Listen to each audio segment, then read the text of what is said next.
صحیح بخاری حدیث نمبر 65۔ رسول اللہ صلی اللہ علیہ وسلم نے کسی بادشاہ کے نام دعوت اسلام دینے کے لیے ایک خط لکھا یا لکھنے کا ارادہ کیا تو آپ صلی اللہ علیہ وسلم سے کہا گیا کہ وہ بغیر مہر کے خط نہیں پڑھتے، یعنی بے مہر کے خط کو مستند نہیں سمجھتے۔ تب آپ صلی اللہ علیہ وسلم نے چاندی کی انگوٹھی بنوائی جس میں محمد رسول اللہ کندہ تھا۔ گویا میں آج بھی آپ صلی اللہ علیہ وسلم کے ہاتھ میں اس کی سفیدی دیکھ رہا ہوں۔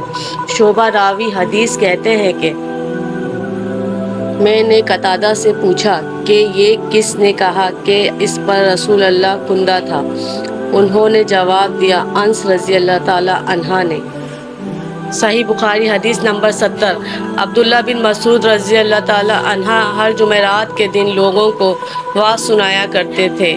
ایک آدمی نے ان سے کہا، اے ابو عبد الرحمن، میں چاہتا ہوں کہ تم ہمیں ہر روز وعظ سنایا کرو۔